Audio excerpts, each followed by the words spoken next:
Sure, we just found out who's going to be playing in the Super Bowl in just a few short weeks. Doesn't mean the 2023 pet prep can't be going on right now. Today, I'm going to look at the rookie running backs in the class, pulling some advanced analytics for Sports Info Solutions to figure out which guys are going to grade out the best, which guys are going to look like they could be viable in fantasy football and could be league winners, like some of the guys we saw this year, the Kenneth Walkers, the Damian Pierces, the Brees Halls before the ACL tear. Lots of good guys to talk about, so let's get right into it right away. Let's start with Jahmyr Gibbs. So Jahmyr Gibbs, and as I did last time for the wide receivers, did in fact pull this from the CBS running back mock draft rankings here. So that's where these rankings are from. These are not my personal rankings here. They have Jahmyr Gibbs potentially being the 17th overall pick. He's a guy who's been linked to the Eagles on a lot of mock drafts I've seen out there. Jahmyr Gibbs is a guy who does grade out to be an interesting prospect, particularly on those full point PPR formats. So if that's your league type, or if he ends up somewhere good, I think he's a DraftKings play that can come in right away and be pretty interesting. But a lot of the comps that come out for Jahmyr Gibbs on the year are going to be Alvin Kamara. That's something where he's a guy with dreads. He's also pretty fast, pretty shifty. But overall, does seem like a guy who also, like Alvin Kamara, not great running the ball in traditional sets. Gets stuffed a good amount here. You can see the highlighted row up top for Jahmyr Gibbs, 23% stuffed run rate, 4.6% TD rate.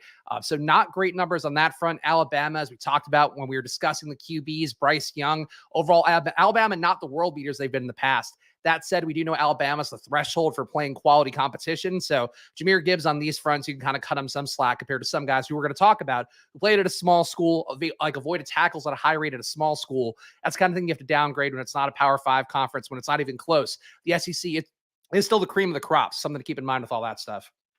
For Jahmyr Gibbs, though, look at the numbers here, 26% missed tackle rate. Obviously, that's going to come down a little bit from college, though it is worth pointing out. Guys who did have the highest shakeability, let's say, in last year's rookie running back class, a lot of those guys had the same numbers here in the pros, are pretty close to it. Kenneth Walker was definitely a high avoided tackle rate guy. Damian Pierce, a high avoided tackle rate guy. Those guys both came into the NFL and had around a 30% avoided tackle rate. So avoided tackle rate is one of those things that I think is very important to highlight, as well as the stuffed run rate. It kind of tells you where if the offensive line gives up, if the offensive line can't get push, is this guy able to actually keep the play being net positive, or is he just going to get stuffed on the run? And I think that's something here where Jahmyr Gibbs does seem to have more risk towards the smaller side of a back, a guy who can't quite generate the yards in tough situations. You can see that as well with this part here. This is versus 8 and 9 man boxes. Jahmyr Gibbs does not even have enough runs against 8 and 9 man boxes to qualify according to Sports Info Solutions numbers. So that's something where Jahmyr Gibbs right away, I would give him a downgrade because I think there are some other guys who can catch passes and also be a between the tackles runner, a guy who actually has the upside to generate volume and also generate upside in kind of short space. That's where I don't see Jahmyr Gibbs having the upside based on these numbers. So that's sort of something to point out here. I would also say the fact that he's not getting a ton of volume, 12.6 rushes per game, 16.3 touches per game. It's a 0.052 EPA on run plays. You would expect him to be a little more of a Tony Pollard, a guy who's getting 15 touches per game in the run. And it's also like, oh, these are incredibly high value touches where he's creating upside. He's not quite doing that in the run as much as I would like to see. Again, it's Alabama playing the toughest competition and also being not that great. But still, I think with how good his pass receiving numbers are right here, I would expect Jahmyr Gibbs to be better in the run game. And I think that's something right away where I don't think he should be the top running back taken, despite what the mock drafts out there might be saying. You can look at his receiving numbers, though. Guy's a monster when catching the ball. And you can see, too, 10.1 yards per catch, but he's getting 10.5 yards after catch. So he's basically catching the ball behind the line of scrimmage, generating value on each catch he's creating, running almost 18 routes per game overall, not getting a ton of touches. So his involvement in the pass game is important where he can come in and be a third down back right away, who hopefully gives you some upside as well if he can take over some of that run game work. So I think in that front, Jahmyr Gibbs looks pretty good as a guy who can catch passes. If he's getting snaps, he's going to be out there. Maybe the offense kind of limits him because of what we've seen in the past. Guys like Travis Etienne were also good pass catchers, and their coach doesn't use him that way. For Jahmyr Gibbs, though, I think his primary value coming in, you see this 0.309 EPA. Of course, estimated points added, that's per target here. So he's generating a lot of value despite the fact that he's getting the ball really close to the line of scrimmage. You can see all these other guys here, a lot of negative numbers when catching the ball. That's how running backs usually are. For Jahmyr Gibbs to stand out this much as a pass catcher, he feels like a guy that, the mythical running back who can go out in the slot and actually catch some passes there. Can he be a McCaffrey? I don't know I would go that far, but I do think there's some similar traits here with what you're seeing from really outlier receiver numbers that do stand out for Jahmyr Gibbs. Besides that, we talked about the versus 8-man boxes stuff. That would be nice to see his numbers here. I would imagine they're probably not that great. Not great size on them. Not great stuffed run rate. That all probably would grade out pretty poorly if you're facing 8 or 9 guys in the box. Red zone looks here, not generating a ton of value in the run game in the red zone. That's something noteworthy as well, but it makes sense given the type that we're talking about here. A kind of guy who is more of grades out as more of a scat back type. He doesn't have scat back size, but he does feel a little bit more like a scat back in terms of these numbers. But the receiving EPA off the charts here, 0.953 EPA. Obviously not a ton of volume here, just 0.4 red zone targets per game, but still those numbers stand out here. So I think right away, Jahmyr Gibbs, you can probably grade him out as the best pass catcher in the class. It just kind of becomes a little bit less valuable to me if you aren't going to be as good as a runner. Joy of having a real QB at Alabama and not someone like A.J. McCarron makes for less volume. That is a good point as well. And I think you could see, too, the Bryce Young effect. Bryce Young, we talked about in the QB video. I will look at the QB and the wide receiver previews down in the pinned comments below as well. We talked about Bryce Young being a guy who was pretty accurate in the short game, especially. Guy who's also fairly mobile. So a lot of these are design plays, probably. Mobile QBs, of course, do check down a little bit less. All that seems like a pretty good thing for Jahmyr Gibbs. The way he's being used, I think you can expect the floor of a third down back and possibly the upside to be a little bit more and hopefully be that Alvin Kamara type. Shout out to Nick saying, thanks for grinding, Spags. I know next to nothing about the incoming rookies other than Bijan as a generational talent. Let's talk about that here because Bijan Robinson is going to be a big point of debate. If you were out there in your dynasty leagues, there's probably a lot of people who want to take him very early. And I will say right away here, relative to the draft capital involved, both for best ball and for NFL teams potentially, I do think Bijan is likely to go towards the end of the first round in actual NFL drafts. For best ball, though, I think he's going to go where Breece Hall did, if not a little bit higher. So you're talking about maybe third round capital, fourth round capital, depending upon when you're drafting in best ball or your fantasy league. So Bijan, by those metrics, you're expecting him basically to come in and be an important guy. That said, his numbers look fantastic. I mean, you look at the volume he's got here, 24 opportunities per game, which does result in 23.1 touches, 33% missed tackle rate. That is a crazy number for a guy getting that much volume. I've beat up on guys like Saquon Barkley a lot throughout the year because he had no outlier metrics. A guy with a 14% missed tackle rate, it's not that impressive when you are getting that much volume. Also a negative EPA player. Like all those things matter to me when we are looking at the guys who can create value above expectation.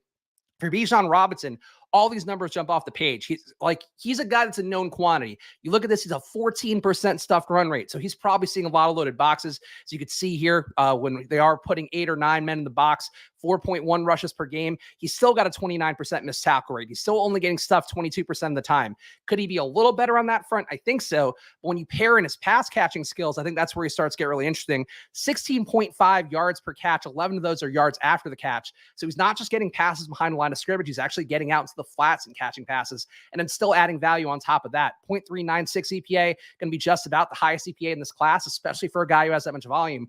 Bijan Robinson absolutely seems like he's worth the hype. That said, you still want him to end up in a spot where there is going to be some real upside for him. Like if he goes to the Eagles and replaces Miles Sanders, I believe is a free agent going into this offseason, that's something where Bijan Robinson has the upside. If he goes to a Houston Texans situation and Houston doesn't improve that much, you can kind of see him being a Dameon Pierce type, except, a little more pass catching ability, but still a guy where it's like, okay, you can't really do that much because the game scripts don't suit you that well. And also the fact that they just don't want to burn you out that much because you are a high draft capital guy who is on a team that's not going anywhere. So that's sort of the risk profile of Bijan Robinson. But that said, if he lands in the right spot, if he does land in a Buffalo Bills, another late draft team, another late first round team, rather, that's been rumored to take him, I think that's where you really start to see the upside. So I know people love taking running backs, love the idea of taking running backs in the first round of the NFL draft and taking them really high up. I don't think that's where the league is right now. It's also a really deep running back draft. Like out of all the positions we broke down so far, QB had a ton of like alpha upside. That said, at running back, there's just a lot of depth here. A lot of guys you could see stepping in and gaining touches. I, of course, did tout Tyler Algier last summer. And he was a guy that was not on a lot of people's radar as a fifth-round pick coming for BYU. Tyler Algier's numbers would be, I think, even lower to the bottom of the tier. And we saw of this year, rather. And we saw what he did last year when he actually got the opportunity in an offense that was dedicated to giving him the ball. So I think that's where a lot of these guys are going to kind of end up, where the situation, the draft capital matters the most. But there's a lot of talent across the board. So grading out for that, Bijan Robinson might not be worth it just because there could be another rookie who ends up in a cream of the crop spot. Like if Bijan ends up, again, we'll say Houston again, like he ends up in Houston and then also one of these other guys ends up on Philadelphia or Buffalo, a team that's going to score a lot of points and hand the ball off enough. That's where Bijan Robinson gets less valuable, but just on pure talent, there's nothing here that looks bad. Hand it to the dirt spags. Way to work, man. Keep grinding. Thank you, Den. I appreciate it. At the end of the day, this has been a lot of fun for me. I do think, I was saying before the show, talking to the chat to our guy, Dustin, And I think for me, like I like looking at the numbers first. And I've talked in the past that I don't try to watch too much tape things because A, I'm not a tape grinder guy. Like I'll see cool plays and go like, whoa, this guy's sick. But it's also because you look at the advanced analytics first, you then kind of have a grounding point. So like, look at that first and foremost. Then you watch the tape and you can kind of see why these guys are outliers or not. Watch Bijan Robinson. You see a lot of shakiness and kind of short space, a lot of ability as well to be deceptively fast, which I think is a positive. Could be a concern for his 40 time, but boy, he gets out in space and he's just electricity. Like he's just the guy that finds room and gets there. So love Bijan. Do recommend watching the highlights for him, but don't fall in love with the highlights because there's a lot of guys who I think can do what Bijan does and could end up in a better situation. Red zone work too. And he's a monster in the red zone, especially in the run game. Less so in the pass game, but there's not enough volume there to worry about that. But a .116 rushing EPA, getting handoffs in the red zone, that's a positive number. Bijan Robinson is that guy. He definitely grades out well. I think he's going to be worth all the hype, but there's a deep class here. So if somebody ends up in a better spot, they could easily outperform Bijan Robinson this year. Devin Achane, I believe is the way you pronounce that, even though when I just saw the name, I think it would have been Devin Achane. I would have thought perhaps he was a German running back, but no, it is Achane. You're going to hear a lot of hype for a guy who's coming up later in the draft. I think a lot of the draft nicks have hyped up this guy, Deuce Vaughn, who you might remember having some nice plays, in particular the TCU game this year against Kansas State. It's kind of hard. Again, I'm not a big college football week-to-week watcher, care more about the numbers and all that stuff heading into the NFL, but you saw the highlights for Deuce Vaughn. People love him. People have compared him to Darren Sproles. I don't think he grades out that well. Devin Achane also doesn't grade out that well, but at least he was able to do it at volume. At least he's got a little more size and he's also got a little more speed. So I think Achane's a guy that I'm interested in just because of the fact he's going to put up probably a 4.3 40 time. So that's a thing that looks good. That said, everything else here, like for a guy who's all speed, he doesn't miss tackles at that high of a rate. It would be nice to see that better. He's a negative receiver, which is kind of crazy given that he had 24 routes per game. But he's getting targeted a negative .195 EPA. That is not a good number here for Achane. But again, you watch the highlights, gets out in space, a lot of bursts, very fast, quick feet movement as well.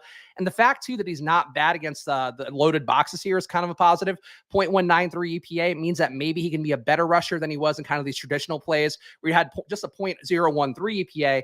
But then when he's facing a loaded box, he had a .193. So there's something there with him where he missed tackles in close space, but didn't miss tackles in kind of conventional run plays. Could be a reflection on Texas A&M. Somebody who knows the college scene can probably tell you more about that stuff. Was A&M particularly bad in shotgun snaps or something? That might be the thing. But I do think there's upside for Achane when you combine that speed with the fact that he was really good against loaded boxes. And those are all positive things to look at here. Wish you were a better pass catcher, though. For that kind of speed, you would think he'd be a better pass catcher, and he is not. That said, 3.7 red zone rushes per game, 0.6 red zone targets, negative EPA on the run plays. That worries me a little bit, and it just doesn't make sense. He's this good against a loaded box, but he has a negative .109 EPA in the red zone. I don't get that. I do think the receiving EPA in the red zone does show some ability to probably get outside a little bit more. So maybe there's some upside for him as a receiver. But overall, he feels kind of like a flawed prospect where, again, it's really situationally relevant. If he comes in, he's playing behind Josh Jacobs or something, and he's taken in the 5th round, that's where Achane probably is not going to be that valuable. But with his speed, with that upside, I think he's probably going to be a guy who just kind of come up the draft boards a little bit. And as a result, if he gets drafted a little bit higher, I think they're going to be motivated to give him opportunities. And I do like the speed there. So there's upside here, but I wish he were more of an advanced analytics beast. Love Charbonnet and Gibbs. Okay, we're going to get to some of these guys here. Charbonnet actually did stand out really well for me. Gibbs, I don't know. Give me the first name on Gibbs, because there are some guys that are not in the CBS prospect list that I put down here in the bottom. Blake Corum, a small guy, is a little bit older. Kenny McIntosh, who I think is actually an interesting prospect. Keaton Mitchell looks okay. Some of these guys look okay here, but give me first names and last names, and we can kind of pull them up and pull up their advanced stats as well. He'd be a special teams returner that can work his way onto the field in the future. I think you're talking about Achane. I think that makes sense too. He kind of looked like a Naheem Hines watching some of the film. Again, not a film guy, but I did see similar bursts, similar opportunity. I just wish, again, these pass catching numbers, like he's getting the volume and just didn't get a lot of results. I don't want to put that all in him, but it does seemingly reflect that there are some flaws in his receiving game right now. And the fact that he's running that many routes and just not able to earn targets, I think seems like a bad thing. 20.3. Oh, my bad. Jahmyr Gibbs. Okay, duh. I'm an idiot. Sorry about that. I got too excited looking down the list here because last time you guys brought in a lot of great names with the later prospects. So I'm just trying to make sure I got everybody here on the board. Speaking of, DeWayne McBride. So the first ding right away, he went to UAB, played some absolute nobodies. So that's something that right away gives you some concern. 5'11", 215, kind of quintessential size at running back. 7.3 yards per rush is going to grade out the best in the class. But again, he played at UAB, so you got to downgrade that a good amount. That said, good avoided tackle rate. At Bama, this probably comes down to where Jahmyr Gibbs is a little bit more, but a 32% avoided tackle rate is pretty good. What worries me is he basically wasn't used in the pass game. I think he had 2% target share relative to UAB's offense, so it's hard to get a read on him there. As a pure rusher, though, you could see a 0.183 EPA, 8.2% red zone touchdown rate, getting stuffed at a basically average 16% rate. Again, it's tough because of the competition levels, but I do think based on these pure metrics here, he does look kind of interesting, and he could be one of those Algier types where it's lesser competition, but all the numbers stand out enough that he can do that in a qualified NFL offense. But then the rest of the stuff too. In an 8-man box, this guy was a monster. 35% missed tackle rate going against 8 and 9-man boxes. That's a crazy number for a guy who's not a highly touted prospect and a guy who honestly kind of feels like maybe he's a better fit in an XFL or USFL. But that said, if he can do this in the NFL, like this is a good skill set to have. 3.7 yards after contact, 35% missed tackle rate. When you have that many guys loaded in there, they know what's coming. They know that UAB wanted to run with Dwayne McBride, and he was still getting those results. So I think those are all things to me that do stand out as positives for Dwayne McBride, relative to some of these other guys here. I wish this error message would go away. All right. In the red zone, not great for Dwayne McBride, but still pretty good. I mean, better than most of these guys here. 0.202 rushing EPA in the red zone, 27% rushing touchdown rate. Again, not involved in the pass game at all, so he really would need to get forced in there. But I think McBride looks really good. It's just tough to take a flyer on a UAB guy when we're talking Texas. We're talking Bama. We're talking A&M. We're talking about guys who played real teams. Dwayne McBride did not have that. That said, I wouldn't be surprised to see him come out throughout this process. His numbers jump out like crazy, and it kind of feels like a thing where at running back, I think you're less likely to get stuck with the Malik Willis, a guy who's just not ready for prime time after playing at Liberty. I think at running back, it's just a matter of blocking, a matter of your opportunity, and then expecting a little bit of a downgrade because you're going to be facing the toughest, biggest athletes you've ever faced. But that said, McBride is such a beast that I think he might be worth a flyer here. Really interests me with his numbers. I think it's just adjusted for competition, not looking that great. Head saying, put into the work for Best Ball Mania 4 already. Let's go. I want to do the work for everything NFL-wise. Like, I think that's the main thing for me that last year was certainly early to the best ball drafting streets. This year, I'm going to actually do my own research for the college prospects. We'll also be following Football Outsiders, of course, my employer, where I'm running everything behind the scenes there, but footballoutsiders.com/subscribe, doing an FO 100 prospects list and also an FO 40 for just fantasy stuff. So stay tuned for that at Football Outsiders, and I actually might be contributing a little bit to the fantasy side of that more this year. But I think lots of great stuff there and lots of great stuff to follow. And ultimately, I think the NFL draft, a lot of value at running back this year. So that's something to keep in mind here with, frankly, a lot of league average guys last year kind of getting touted, I think, above their head. Thought Corum was going back to Michigan. I heard you mention him earlier. I don't know. I only saw some stuff about Corum being mentioned online. He should go back, but I think he's already old too. Let me just look up Blake Corum real fast before we get to the next prospect. Blake Corum. Oh, he's 22. Okay, one of these guys is 24. I do recall that. Running back years also. A lot of these guys are 20 years old. Something to keep in mind too. Let's talk about the quarterbacks where running back, they're going to get a lot of youthful legs in this draft as well. So I think, yeah, anyway, something to talk about here. Not as important as the QBs where we have guys who are like 24, 25, and the NFL wants to draft guys who are 20, 21. At running back, though, definitely a few older prospects in this draft towards the tail end. So here's a guy that's really interesting to me, Roschon Johnson. So he was the backup to Bijan Robinson. And you look at the numbers here, he's also a large man. 6'2", 223 is the billing here. Played even a little bit bigger than that, but a 33% missed tackle rate, 4 yards after contact. Just on these pure metrics here, he was right there with Bijan, if not a little bit better. Obviously, we have to downgrade him for not having as much volume as Bijan. Bijan able to do that with 24 opportunities per game, 21.5 rushing attempts per game. Like, being able to be that good over that many touches is a very important skill set. That said, Roschon Johnson, you can't penalize him for the lack of volume because he just didn't get the volume, but the metrics look just as good as Bijan, and he actually looks like maybe a slightly better pass catcher in some metrics, not quite as good in receiving EPA, but he's 6'2", 225. You can cut him some slack there. Against the box, though, 8 men, 9 men in the box, 0.556 EPA, not a lot of volume, just 1.8 rushes per game when facing 8 or 9 man boxes, but he's still really good in space. So he does what you expect a 6'2", 223 guy to do. The comp for me last year would be like Brian Robson. And I think that's sort of the one that I held pretty closely last year, where I drafted Brian Robson because of the opportunity, but kind of thought he was average. Isaiah Spiller was a better back than him. Everybody else in the class, obviously Kenneth Walker, everybody else who would be above him, Breece Hall, were certainly better backs. That said, the opportunity being there is a main thing. If Roschon Johnson stepped into the workload that Brian Robinson had this year, I think he'd be a lot better running back. So I think Roschon Johnson's kind of interesting. We don't really know what the ceiling is. He's probably going to get drafted at a little bit of a value because he did play behind Bijan Robinson. But we've seen with some of these powerhouses, sometimes those backup running backs do actually end up being the better back overall. I don't think he's going to be better than Bijan. But again, we use the same example where Bijan goes to Houston and then Roschon Johnson ends up going to Philadelphia to be the Miles Sanders replacement. Like that could be a huge spot for him. So not a great pass catcher, but did earn targets pretty well. I think there are certainly some things to look at that are really solid for Roschon Johnson. And again, looking at 8-man, 9-man in the box, 0.56 EPA is no joke. He's a big body dude who does what you want a big body dude to do. And I think that's something too, which could give him goal line carries in his rookie year. I think Roschon Johnson, if he gets drafted 3rd round, let's say, definitely a guy should have a note in for fantasy football that he can have some upside. Let's see. There we go. I can only speak for myself, and you're my favorite influencer. I don't consider myself an influencer, Sammy, as you can see by the ones and ones of people watching live, but I appreciate that a bunch. And as always, I support my Buffalo War Pigs. Of course, Sammy's native team there. Tank Bigsby. Let's talk about him. Great running back name.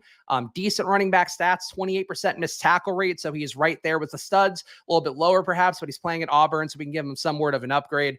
But still playing at Auburn, playing some real competition that matters here. Not the greatest volume in the world, but here's the thing too that's important to keep in mind, because you're going to hear people, and we all know the YouTube channels that I beat up on this channel. You're going to hear people kind of talk about these counting stats later on in the year, where we have like, people are going to be like, oh, Tank Bigsby 5.5 yards per rush. That's not that good. What I care more about is getting 3.5 yards after contact per rush. I care more about the missed tackle rate. I also care about the fact he's getting stuffed at a rate higher than everybody else in the league, or every rookie coming in rather.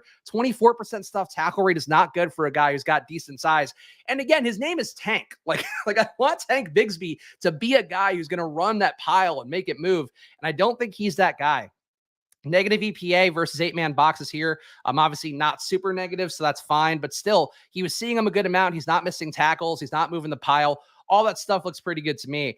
But I think, that's the kind of thing where he's basically an average back moving the pile. Obviously, in the NFL, it's going to get even tougher. Those guys are even bigger, even beefier, all that stuff. He's also not adding a ton of value in the pass game. One of the worst EPAs on receiving plays. Tank Bigsby, I think, is one of those guys who's going to get drafted because his name is Tank Bigsby. And I'm going to keep saying his name. Sick fucking name. Tank Bigsby. Say it out loud at home right now. Tank Bigsby. That sounds like a guy who would be in like a fake football game that couldn't get an NFL license, and he'd be the best running back in that game. I think that's part of why he's getting a little bit overhyped. So Bigsby, the nice missed tackle rate is really the one thing I could flag for him, but negative EPA in rushing, in receiving rather, negative EPA. Actually, he's got a negative EPA in rushing too. He's not doing anything good that's creating value on the field. So again, don't fall in love with a guy with a great name. Bad in the red zone as well. It's just not great. Like nothing jumps out here for Tank Bigsby besides the name. So that's one guy I would watch out for right away. If he lands in a great spot, that's what matters for running backs the most. Just landing in a good spot with a good offensive line. But that said, Bigsby, I think, is a guy I've seen the name of a lot, and I just don't see it here in terms of these raw advanced analytics. Spags is my favorite dadfluencer. Yes, I agree. I'm out here grinding these content out there just so the parents out there don't have to. I can fully relate now why the time crunch is so real for so many people out there. But yes, that's why I edit the showdown videos in the regular season, edit them down to just 8 minutes flat, because I know there's some parent out there who doesn't have the time to prep but still wants to gamble. That's the name of the game. Zach Evans, another guy here who I think is basically kind of an average guy. This is actually an interesting stretch because I think Zach Evans gets a little more hype. Sean Tucker gets a little more hype.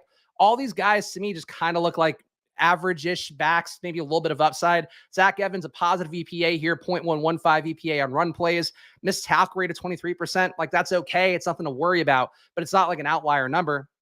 I think Evans is solid across the board, especially given the fact that he didn't have a ton of volume here, just 13 touches per game, 12 rushes per game. All those numbers not certainly outliers, but not adding value in the receiving game. Negative 0.082 EPA there. Not going to kill him for that, but still nothing that great. Positive EPA here in the red zone, so 0.240, but he wasn't seeing a lot of 8-man boxes. Zach Evans, to me, I think you give him the upgrade because he played at Ole Miss. He played some real competition. I think that's a positive. But he's another guy where it's like, if he lands in the right situation, great. Same thing for Tank Bigsby. Like, they land in the right situation, that's going to be the thing that matters the most. But these are just basically average backs. You don't expect them to be outliers. And I think when we are trying to look at these rookie running backs, we're really looking for generational talent. We're looking for guys that can be outliers here, who can be Breece Hall before the ACL tear. I don't see it for Zach Evans. I don't see it for Bigsby on kind of their own merits. But where they land is going to be the main thing. Yeah, Tank. Yeah, there we go. Tank to KC and he crushes the world. Yeah, if you gave Tank Bigsby the workload that Isaiah Pacheco had, Tank Bigsby would probably look like a much better player. And again, he'd have the sick name. So that's where we got going. Eric Gray. Eric Gray is a guy I actually like more than I think people out there do. some not, I mean, he's honestly, though, kind of the same thing as Evans and Tucker, but feels a little bit like he's going to go later in the draft. And I think that's where he offers you some contingent upside. But Eric Gray, 5'10", 211, handled volume pretty well last year at Oklahoma. Was a transfer from Tennessee before that. I think the thumbnail actually has him on there. And he was, when he was on his Tennessee days. That's at 6.4 yards per rush, 3.1s after contact, could be better. Stuffed, though, at a pretty low rate, which I think is a positive. 13% stuffed run rate means that he's actually able to create value. Positive in the NFL, positive for fantasy and all that stuff. Kind of minus receiver, negative 0.098 EPA in the receiving play, so that's not a positive. But still, Eric Gray is a guy that I think, again, same situation. And if you're getting these guys at lower draft capital, like that's why you take a flyer on, Eric Gray in the 16th round in best ball. You take a flyer on some of these guys late. That's where I think there's some upside, where they can land in the right spot and have that kind of ability to get there. I would say the same thing for Sean Tucker. Sean Tucker's a guy I've seen hyped up quite a bit. He beat up on absolute nobodies this year. Like, you go watch the Sean Tucker highlight reel. I think one game you'll see a lot of them playing Mercer, and it's like, yeah, he obliterated Mercer.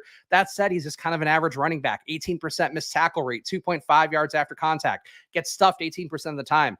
I think Tucker is one of those guys who I've heard the name of a lot doing my due diligence here. Other people ranking these things, doing the mock drafts.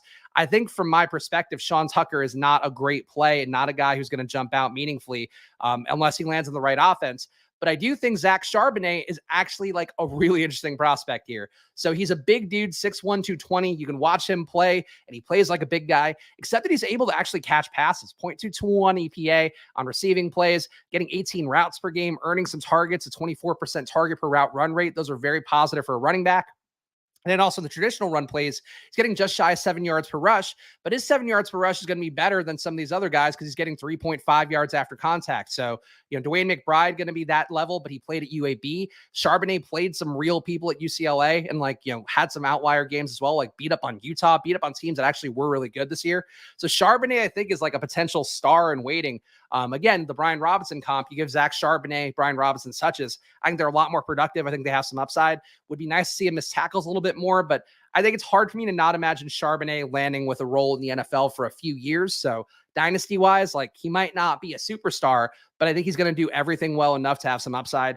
Again, given a big-bodied guy, it'd be nice to see him be better versus 8 and 9-man boxes. A negative 0.19 EPA is a pretty bad number there, but still feels like something for Charbonnet that if he lands in the right spot, he can have some more upside. But I think just the raw metrics here, like, I don't think he'd be bad if you give him a high volume of touches, just because he's not going to lose yards. The lowest stuffed run rate, and all these guys who are rookies coming in, 9.7% stuffed run rate. All that stuff looks pretty good. So these other guys here, I mean, you're going to hear some hype for Tyjae Spears. I think with the competition downgrade and all of that, and nothing else stands out. All these guys who play lesser competition, but also don't have a high missed tackle rate, don't create a ton of value in EPA. Those are the guys where I have a little bit more reluctance on. That said, if they land as like the contingent value backup to Jonathan Taylor or to Christian McCaffrey or whatever, like, they're worth taking flyers on. But these guys are all kind of that Tyrion Davis-Price tier of guys where it's like there's nothing great about them. You could talk yourselves into them based on the landing spot. But Tyjae Spears, I think, is one of those guys. Same thing with Nakia Watson. Same thing for Chase Brown. Chase Brown, I think, is actually one of the most overhyped guys. He's got a ton of volume, 30 opportunities per game. So that's the rushing attempts plus targets. Just doing a ton of work and contributing not a lot of value here. Negative EPA, playing for Illinois. Like, that's not great. Deuce Vaughn is one guy, too, that I'm going to highlight here. And you can see him on the thumbnail. He's the one with the little peanut head. A lot of people love Deuce Vaughn. And if you watch the highlight reel for Deuce Vaughn, you're going to think, oh, this guy's Barry Sanders, but for the new generation. And it's like, no, you look at these numbers here. Not great yards after contact, 2.6 yards after contact per rush, 15% missed tackle rate. That's really bad for a little guy. He's going to take a pounding, 20% stuffed run rate, negative EPA overall. This is why guys who are 5'6" don't get drafted that much unless they're outlier talent somewhere else. He is a good pass catcher, like kind of maybe a Danny Woodhead would be the best comp here, a guy with a 0.08 EPA. Again, not great, though. Not missing a lot of tackles there. 17% missed tackle rate. He has, again, tremendous speed. Watch the highlight reels. If you watched any Kansas State games, you probably like Deuce Vaughn a lot. But just a kind of a small guy who doesn't seem to have a ton of upside. I feel like his best case scenario is being a third down back. Tyler Beatty, a guy last year who kind of got drafted late, picked up a little bit of steam being drafted by the Ravens, ends up scoring a touchdown for the Broncos at the end of the year. Maybe another similar comp there. A guy who's going to have a little bit of burst in space, but probably just too undersized. And I think Deuce Vaughn is even smaller than Tyler Beatty. So there's really nothing that stands out here. Again, good in the red zone, catching passes. But Deuce Vaughn's me, just one of those guys that people like the name. People feel a little bit of attachment to that. And he's cute. Like, he's 5'6". Like, I get it. He's like the Spud Webb of football. That said, like these are the guys that I think end up, we as fantasy people, especially people who watch college football, they fall in love with the Deuce Vaughn. And it's like, there's a reason these guys don't get drafted a bunch. And they have to be outlier talents. Deuce Vaughn is not an outlier talent. Like he's just a guy that kind of got a lot of workload and was able to survive and be out there. Do I think Trey Lance is overrated fantasy wise? I love Trey Lance. I think, it's one of those things where obviously seeing what Brock Purdy did worried me enough that, Trey Lance wasn't doing that, but he only played 2 games. I think there's some hesitance. And Trey Lance is one of those guys too, where did play at a smaller college, didn't play high level competition. So the learning curve is just going to be greater. But I think we're now in a danger zone where if he doesn't get traded somewhere or the Niners don't dedicate all their resources to making him the starter next year, I think that's the risk profile. It's the same thing for these running backs. Like if you gave me DeWayne McBride's numbers and he played at Alabama, he played at Auburn, if DeWayne McBride were Tank Bigsby, he would be, I think, a stud prospect. Instead, he played at UAB, so you have to kind of ask some questions. At quarterback, that's an even bigger chasm. So like these guys who didn't play anybody real in college, that's how you end up overdrafting Zach Wilson. That's why you end up falling in love with some guys who just didn't play real people. I think that's where Trey Lance has the biggest issues overall, is that he just didn't play real guys in college. Danny Woodhead diving deep into the memory bank. Nice comp. Yeah, he definitely comes to mind when you see a small gentleman catching some passes. But I think he's still on Twitter, though. So go follow Danny Woodhead. That's the plug for the day. Chase Brown, I talked about. I'll just mention him again. I think he stinks. I think he's one of those guys that benefited from a weak college situation and just getting a ton of volume. Just shy of 30 touches per game is so much for a running back. You're not going to get that in the NFL. He wasn't that great with it. Wasn't even that great in terms of getting touchdowns. Wasn't that great at avoiding stuffs. Wasn't that great at missing tackles. Just kind of did nothing besides carry volume. There is value in carrying volume. If he goes somewhere and he just gets drafted higher than he probably should, then he can probably gain a little bit contingent value because they know they can give him 20 touches and not feel that bad about it. Just nothing stands out here. It's kind of a blah player that I think gets overhyped because of the fact that he was getting 30 touches per game. And people that look in counting stats kind of care about that more than you or I would, and you and I should. The last guy I'm going to highlight here, and again, we can take some requests down at the bottom. Some guys here will stand out a little bit, so I will touch on these guys, but if you have people you want me to pull up the numbers for, let me know in the chat if I missed them somehow. Kendre Miller played at TCU. I think he looks like a monster, and granted, I might be a little bit biased towards TCU. Do love Quentin Johnston, too. I think he's a guy that's getting slept on a little bit too much for a guy who's 6'4" and had monster stats and ceiling days last year. Kendre Miller, though, looks great. 30% missed tackle rate, 6.2 yards per rush, 3.3 yards after contact. These are all good numbers. Positive EPA player on the rushing side of things. Positive EPA player for receiving as well. Getting just 9 routes per game, but still catching a little bit here. Scoring some touchdowns, avoiding tackles at a 47% rate. That shakeability is what matters. I will say that again. It's not a real word, but ability to miss tackles and to get guys to fall off of you. That is a skill that ports over to the NFL as well as anything. So playing real competition and having missed tackles matters. Kendre Miller, to me, for a guy who comes up really late in mock drafts, I think he's a real sneaky value down there. Again, just a positive EPA player in most situations. Not great versus a loaded box, but that's why he's going later than some of these guys. Point being, like, take Kendre Miller in the 6th round, and I think you'll probably do as well. Some of these guys were going to go in the 5th round. We talked about the Syracuse guys. We talked about Syracuse guy rather, and Sean Tucker. Talked about Chase Brown. Like, those guys might get drafted higher than a Kendre Miller, but I think Kendre Miller is better equipped to play and play well if he's going to be summoned into duty. So that's just something to keep in mind here. Where again, draft capital matters the most, but having the ability to actually rise above the fray is there more for me for Kendre Miller than it would be for some of those other guys. Analyst of the proper world, you're my favorite analyst. Okay. Well, I feel like that's a downgrade from influencer, but influencer / analyst. We'll take it. All right. So other guys who stand out here, Mohamed Ibrahim is interesting just because he got 27 rushes per game. Basically just a big bodied guy who will plow into a line and I think have some value there. You can see him versus 8-man boxes, a .072 EPA, not missing tackles at all. 4% missed tackle rate is not great, but again, he's got big size on him. I guess no, he plays bigger than his size, 5'10" to 210. So not a huge dude, but does play kind of like a bust Jerome Bettis style game. I feel like all my references are incredibly dated here, and I apologize for that. A Jamal Williams style game, maybe. Either way, though, positive EPA guy in the red zone, 0.151 EPA on run plays in the red zone, 0.146. So he's adding value. Showed the ability also to get a bunch of touches in the red zone. So I think that's some outside there. Again, it just ends up where he lands up. But if he lands up somewhere he can clean up some touchdowns, that's where Mohamed Ibrahim's upside is going to be the greatest. If he just gets 20 carries a game, he's going to be Brian Robinson and not do very much. But a better goal line back than Brian Robinson, I would think. Other guys here, I'll just highlight real fast. Kenny McIntosh, I think a guy who didn't have a ton of volume at Georgia, but everything looks pretty good for him. Playing on a winning team, playing real competition, all that stuff I think is pretty good. Not great yards after contact, just 3, but still avoids tackles 25% of the time. Positive EPA player on the run plays, 0.127 there. 0.3 EPA on pass plays. That's all positive too. And some of these other guys down here, I think none of them grade out that particularly well. Blake Corum, we could talk about, even though apparently he might be coming back to Michigan. Let me see if I could. No, can't paste that in for some reason. Okay. Yeah, Blake Corum looks pretty similar to Kenny McIntosh, maybe a little bit better. I worry about the size, though. I think he's 5'6" as well. But again, he's 5'6" and he looks better than Deuce Vaughn. So Deuce Vaughn, a better pass catcher, but some just productivity on a run play. Like, compare these numbers here for Corum. I'll highlight Corum and then I'll highlight Deuce Vaughn. Like, he's avoiding tackles at a 24% rate. Deuce Vaughn's avoiding them at a 15% rate. He's a 0.194 EPA player, is Blake Corum, compared to a negative 0.076 EPA player in run plays. Like, again, Deuce Vaughn was better at catching passes, but Corum actually was really good in the team that was in there till the end. And just a monster against a loaded box, too. 0.358 EPA. You compare that to Deuce Vaughn, who's small, negative 0.08 EPA. This is a pretty big chasm between two guys here. So Blake Corum, to me, I would worry about the size, but you want to talk about your Darren Sproles, you want to talk about your Barry Sanders, maybe. Blake Corum is more of that player than than a guy like Deuce Vaughn is. So just don't buy the Deuce Vaughn hype. I think he's going to get steamed up a lot, and I just don't think it's right. Corum is thick. He's more like Eckler. I think that's a fair one. Who is my Algier from this class? So that's a good question. So that's got to be a guy who's going middle of the draft, who I think has big upside if he gets in the right spot. And I think then you're looking really at guys who can avoid tackles, because that was an Algier thing. He also was a college dominator. Let me look at Kendre Miller's player profiler real fast. I'm curious his share of the yards. I don't think he got a bunch because he didn't get the volume in college. Kendre Miller. I wonder if I'm the first person to search Kendre Miller on here today. So not a great college dominator, 52nd percentile.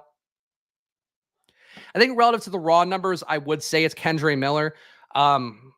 I think it might be Zach Charbonnet, just because of the fact that I do think he can handle volume well, and just being able to contribute in the receiving game and being that big, like a 0.221 EPA when you're running 18 routes per game and you're 6'1", 220. Like, I worry he gets a little bit fullback sized just because he is a big bodied guy. And if he puts on any weight, it's a little bit risky. But man, he's a good runner. He doesn't get stuffed a bunch. Like, those are all positive things to me. So I wish he were better versus 8-man boxes. But if I'm going to plant my flag now, I think it's either Kendre Miller or Zach Charbonnet, guys who are just going to go in the middle of the draft. And if they land the right spot, like Charbonnet can produce, I'm pretty sure. And Kendre Miller, I think I'm more confident can produce just a pure touch per touch basis. So those guys look pretty good. Keaton Mitchell, I think, is a guy who some people have talked about a little bit. I didn't copy that. Let me just type it in. Keaton Mitchell, high missed tackle rate, does get stuffed a good amount. Not a great receiver. Keaton Mitchell, not a guy that matters so much. But he also plays, I think, at ECU. So not a guy that's playing real competition. That wouldn't be there for me. Christopher Rodriguez, I think, plays at Kentucky, if I'm remembering correctly. Again, correct me if I'm wrong here. I don't know all this stuff perfectly. Oh, I don't want to look up X on this. God. Christopher Rodriguez. Oh, that is not the right Christopher Rodriguez. Kentucky, yeah. Okay, so I was right about Kentucky. Christopher Rodriguez, nothing stands out here to me either. He's just a name I've seen come up a little bit. But again, I'm just kind of covering all my bases here with the rookies. Travis Dye, who played for USC this year. I think he's also an okay prospect. Nothing that stand out here. But not a great missed tackle rate. Good receiver. 420. Nice. 420 receiving EPA. Go Travis Dye. Why are there two of me? What is going on the screen right now? Oh, that's weird. I don't know why it's doing this. I guess that might be my sign to call it quits when two of me appear on the screen.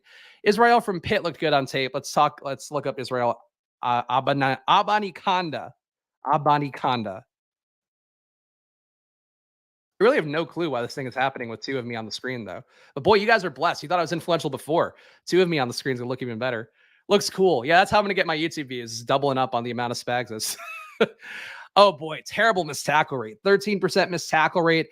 Good with volume and a positive EPA rusher overall, which again is going to be a positive. And honestly, the EPA with volume is probably the most important thing. It's the ability to add points on top of the expected points.